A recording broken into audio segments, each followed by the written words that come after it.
ഇന്ത്യയുടെ അഭിമാനമായി മാറിയ ജാവലിൻ ത്രോ താരം നീരജ് ചോപ്ര മറ്റൊരു വലിയ നേട്ടത്തിന് ഒരുങ്ങുന്നു. കഠിനാധ്വാനത്തിലൂടെയും അർപ്പണബോധത്തിലൂടെയും നീരജ് ഡയമണ്ട് ലീഗ് ഫൈനലിലേക്ക് യോഗ്യത നേടിയിരിക്കുകയാണ്. ഇത് അദ്ദേഹത്തിന്റെ കരിയറിലെ മറ്റൊരു നാഴികക്കല്ലാണ്. ഓഗസ്റ്റ് 27, 28 തീയതികളിൽ നടക്കുന്ന ഈ പോരാട്ടത്തിൽ ലോകത്തിലെ ഏറ്റവും മികച്ച ജാവലിൻ ത്രോ താരങ്ങൾക്കൊപ്പം നീരജ് മാറ്റുരയ്ക്കും. ഫൈനൽ റാങ്കിംഗ് പട്ടികയിൽ ട്രിനിഡാഡ് ആൻഡ് ടൊബാഗോയുടെ കെഷെൻ വാൽക്കോട്ടിനും ജർമ്മനിയുടെ ജൂലിയൻ വെബറിനും ഒപ്പം 15 പോയിന്റുകളോടെയാണ് നീരജ് ഈ നേട്ടം സ്വന്തമാക്കിയത്. ഈ സീസണിലെ മികച്ച പ്രകടനമാണ് നീരജിനെ ഈ സ്ഥാനത്തേക്ക് എത്തിച്ചത്.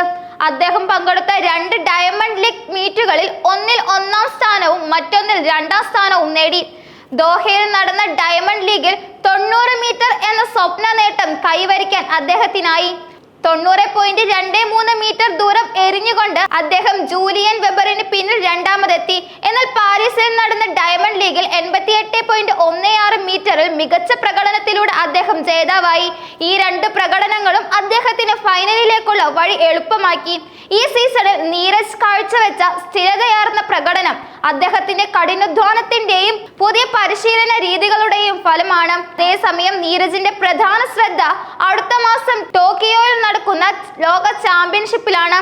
അവിടെ തന്റെ സ്വർണ്ണ മെഡൽ നിലനിർത്താനുള്ള തയ്യാറെടുപ്പിലാണ് ഈ ഇന്ത്യൻ താരം. കഴിഞ്ഞ സീസണിലെ ഡയമണ്ട് ലീഗ് ഫൈനലിൽ കിരീടം നേടുന്നതിന് വെറും 0.01 മീറ്ററിന്റെ വ്യത്യാസത്തിലാണ് അദ്ദേഹത്തിന് കിരീടം നഷ്ടപ്പെട്ടത്. അന്ന് ഗ്രനഡയുടെ ആൻഡേഴ്സൺ പീറ്റേഴ്സ് ആണ് കിരീടം നേടിയത്. 2023 ഡയമണ്ട് ലീഗ് ജേതാവ് ചെക്ക് റിപ്പബ്ലിക്കിന്റെ യാക്കോബ് വാഡ്ലെജ് ആയിരുന്നു. ഈ പരാജയങ്ങളിൽ നിന്ന് പാഠം ഉൾക്കൊണ്ട് കൂടുതൽ ശക്തനായി തിരിച്ചു വരാനുള്ള ശ്രമത്തിലാണ് നീരജ്. പുതിയ കോച്ച് യാൻ സെലൻസിയുടെ കീഴിൽ നീരജിന്റെ പ്രകടനം കൂടുതൽ മെച്ചപ്പെടുമെന്ന പ്രതീക്ഷയിലാണ് ആരാധകർ. യാൻ സെലൻസി ഒരു പ്രശസ്തനായ ജാവലിൻ ത്രോ കോച്ചാണ്.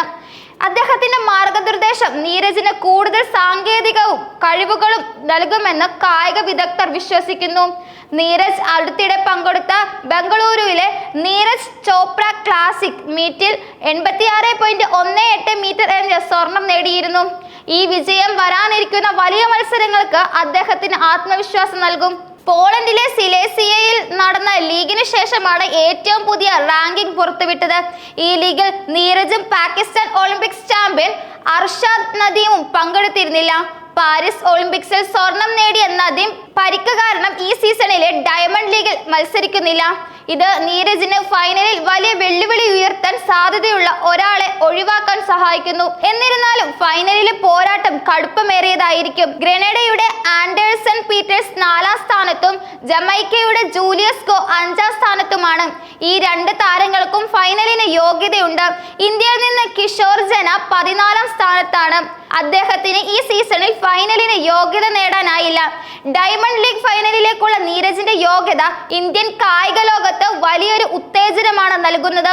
ഒളിമ്പിക്സ് സ്വർണം നേടിയ ശേഷം അദ്ദേഹം ലോകോത്തര താരമായി മാറിയിരിക്കുന്നു. അദ്ദേഹത്തിന്റെ ഓരോ പ്രകടനവും വലിയ പ്രതീക്ഷയോടെയാണ് രാജ്യം ഉറ്റുനോക്കുന്നത്. ഡയമണ്ട് ലീഗ് ഫൈനലിലെ വിജയം വരാനിരിക്കുന്ന ലോക ചാമ്പ്യൻഷിപ്പിലും ഒളിമ്പിക്സിലും അദ്ദേഹത്തിന് വലിയ ആത്മവിശ്വാസം നൽകും. ഇന്ത്യയുടെ പ്രതീക്ഷകളെല്ലാം ഈ യുവതാരത്തിന്റെ ചുമലിലാണ്. ജാവലിൻ ത്രോയിൽ ഇന്ത്യക്ക് ഒരു രാജ്യാന്തര ശ്രദ്ധ നേടിക്കൊടുത്തത് നീരജ് ചോപ്രയാണ്.